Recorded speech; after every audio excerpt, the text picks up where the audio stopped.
मित्रांनो, तुमचं पुन्हा एकदा आपल्या यूट्यूब चॅनलवरती सहर्ष असं स्वागत आहे। आज माळशिरस हिंद केसरी जुना बैलपोळा हिंद केसरी किताबाचं मैदान होते आणि त्या मैदानामध्ये गट क्रमांक 1 ते 10 मध्ये कोणकोणते नंदी सेमीफायनलसाठी पात्र झालेत ते आपण या व्हिडिओमध्ये बघणार आहोत। तरी व्हिडिओ शेवटपर्यंत बघा आणि चॅनलवरती नवीन असाल तर लाईक शेअर आणि सबस्क्राईब करायला विसरू नका।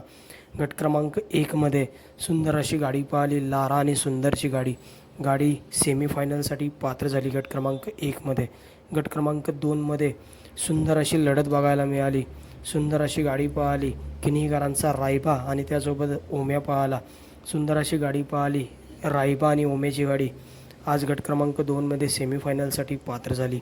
गट क्रमांक 3 मध्ये सुंदर अशी गाडी पाहिली, दबंग आणि लखनची गाडी आज दबंग आणि लखन गट क्रमांक 3 मध्ये पळून सेमीफायनलसाठी पात्र झाले। गट क्रमांक 4 मध्ये किरणप्पा कालगाव शालगाव यांचा हिंद केसरी रायना आणि भारत शेठ वळकुंडे निमगावकरांचा हिंद केसरी सावकार आणि हिंद केसरी रायना हा जोड आपल्याला आज पळताना दिसला। आणि गट क्रमांक 4 मध्ये सुंदररित्या निर्विवाद असं वर्चस्व घेऊन सेमीफायनलसाठी गाडी पात्र झाली। गट क्रमांक 5 मध्ये जेलर आणि बलमा सुंदररित्या गाडी पाहिली, गाडी सेमीफायनलसाठी पात्र झाली। गट क्रमांक 6 मध्ये 2 गाड्यांमध्ये काटाकीर अशी लढत बघायला मिळाली आणि त्या लढतीमध्ये सामना निकाल देण्यात आला। मास्तरराव आणि शंभू आणि चॉकलेट आणि मार्तंड ह्या 2 गाड्यांमध्ये सामना निकाल देण्यात आला।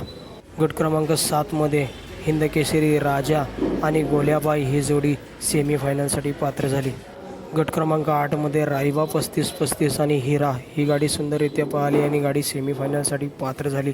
गट क्रमांक 9 मध्ये घोटकरांचं छोटं रॉकेट, घोटकरांचा सरजा आणि मिलिंद शेठ पाटील कोसगाव अंबरनाथ यांचा भुंगाडॉन सुंदररित्या गाडी पाहिली। पब्लिकने गाडी गटपास सेमीसाठी पात्र झाली। गट क्रमांक 10 मध्ये बिंजोडचा बादशाह राहुलभाई पाटील अडवली कल्याण यांचा बिंजोडचा बादशाह मथुर 1001 आणि त्यासोबत पाहिला MM नाना पेठ यांचा मित्रांनो हिंद केसरी MM नानांचा राजा आणि बिंजोडचा बादशाह मथुर 1001 गट क्रमांक 10 मध्ये गटपास सेमीसाठी पात्र हे होते। गट क्रमांक 1 ते 10 मध्ये जे नंदी सेमीफायनलसाठी पात्र झाले। व्हिडिओ आवडला असेल तर लाईक शेअर आणि सबस्क्राईब करायला विसरू नका।